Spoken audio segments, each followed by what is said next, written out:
Well, hello, everybody, and welcome to another Sports Community live stream.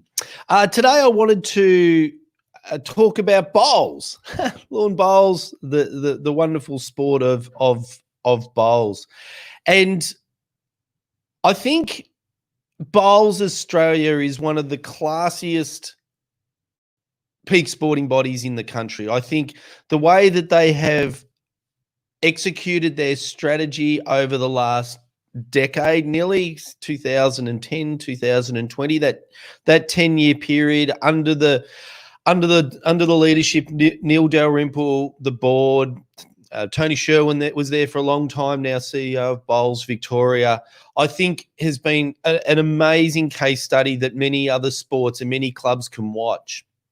One of the reasons I think that underpins their strategy and their success as they begin to turn around the sport of bowls, and I mean that from participation numbers, is that they are very much focused on data, and they're very much focused on evidence-based and very much focused on working with and helping clubs.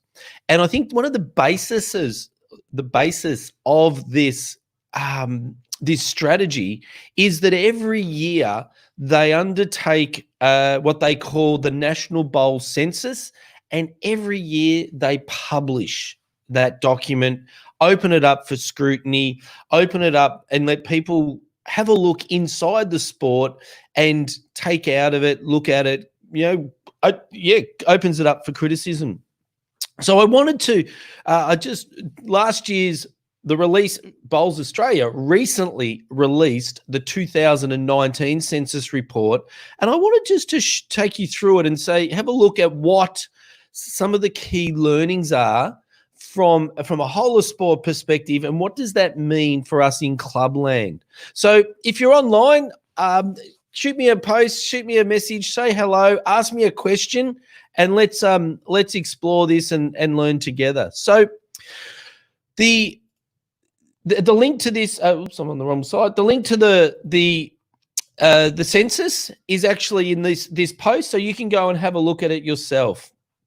And good morning to you, Deb. I was wondering whether you were there. I was almost going to just say hello. So, excuse me. So just pulling out some key figures, just as we work through to the two graphs that I really want to look at. So what Bowls has said, has identified in this report, is they've got 693,000 participants.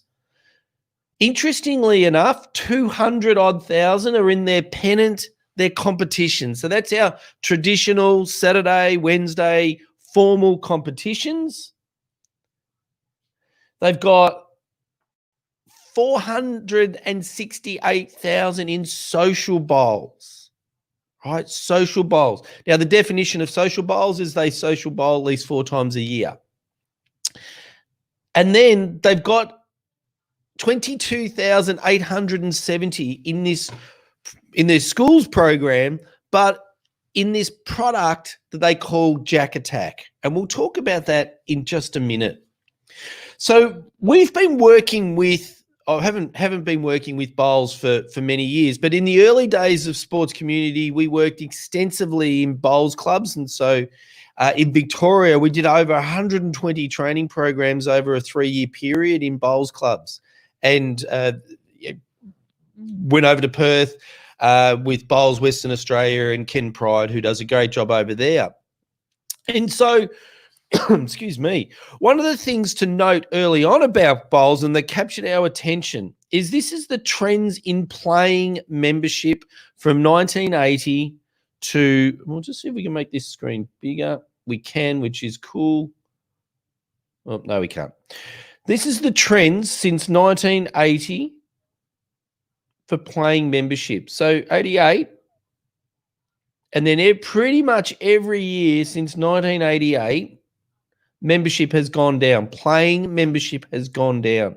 So from about 450,000 members, we now find ourselves, we now find ourselves at that 200,000. So in one regards, you go, well, this is a really poor outcome that playing membership has dropped over 50% in 2 or 3 decades.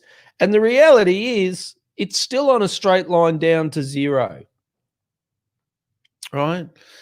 But what I really love about the way that Neil and his team have looked at bowls, and this is where the key learning comes in. If we bring in this other graph, and I will just make my screen bigger here. Hopefully we can. So if we look at these 3 lines, 2010, that is pennant competition, still falling. Playing members, still falling. But since about 2011, what we see is social bowls, social membership, social participation astronomically increase. So what happened was that the bowls started to work out as a sport, as clubs, as an organisation, what the community wanted, right? At about 2012, the Sports Commission brought out a lot of research on sports participation, and that research clearly identified that what the community wanted. Yes, there was a part of us that wanted to play competitive, organised, competitive sport, but the vast majority of us want to actually play sport socially. Right. And so the question for your clubs, and I think this is going to be even more relevant when they do the 2020 survey that'll come out next year, I think we're going to see even a spike even more sharply upward because all the research, all the experience so far is saying that people are going to want to come back into sport differently. And that difference is the social side.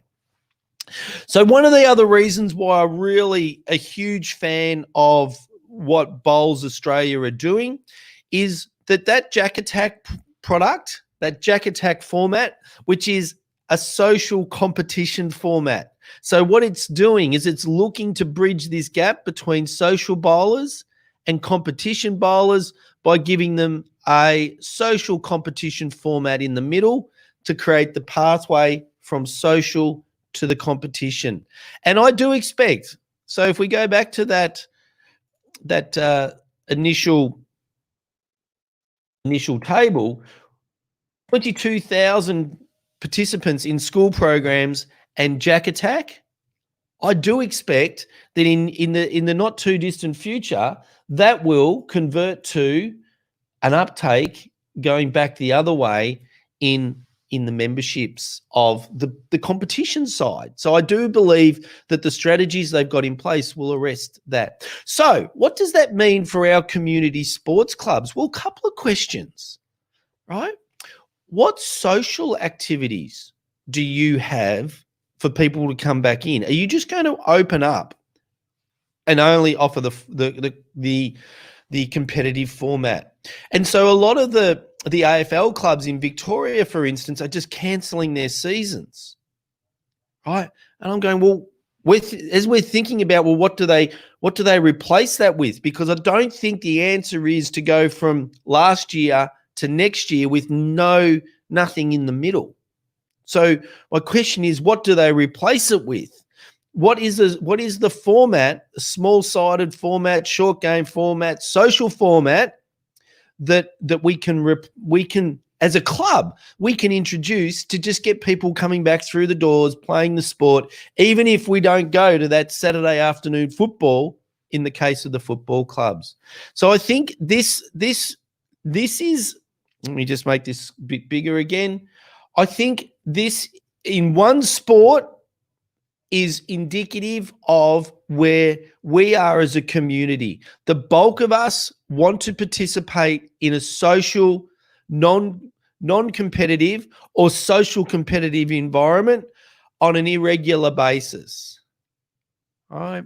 So remember, this figure is made up of people that have played more than 4 times a year, 4 or more times a year. So it's not picking up the 1 or 2 bowlers. And so the bowlers that go for a barefoot bowls once a year, there's another one. This report identifies there's another 1.2 million of them. All right. But this report picks up those that are bowling at least 4 times a year in that social format. So that's I think a fantastic lesson for us all. How do we create these social formats that will bring people back to our club, that will introduce our sport to our club, that will bring bring our sport to different groups that haven't traditionally participated in our sports. And then how do we create the pathway from the social sport down into the competition, and playing competition back into the social sport? And so that's a question that we're really exploring at the moment with the help of Vic Health.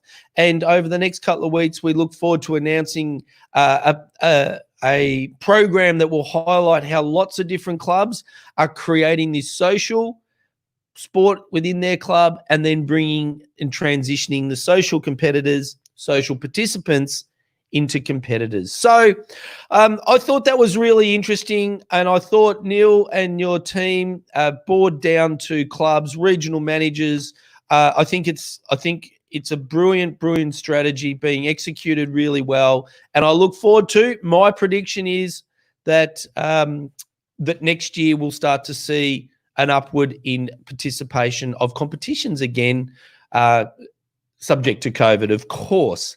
So I just wanted to finish off a couple of things. We've got our new look and feel of the website is coming. It's coming in the next week to 2 weeks, hopefully. It's awesome. It's tailored specifically. It's tailored to make it easier to find the information you need, and it's tailored to our members very much. So to those that have become members in the last couple of months, thank you so much. For those that continue to be members, thank you so much.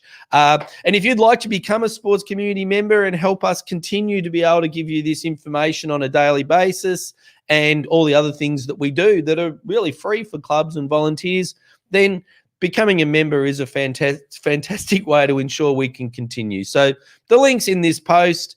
Thanks, Deb, for hanging in there with me this morning. And we'll see you tomorrow for eSport Friday, which, apart from when Richmond play tonight and we'll beat Hawthorn, eSport Friday is my favourite time of the week. So until tomorrow, I'm Steve Palace. Thank you for being part of our sports community.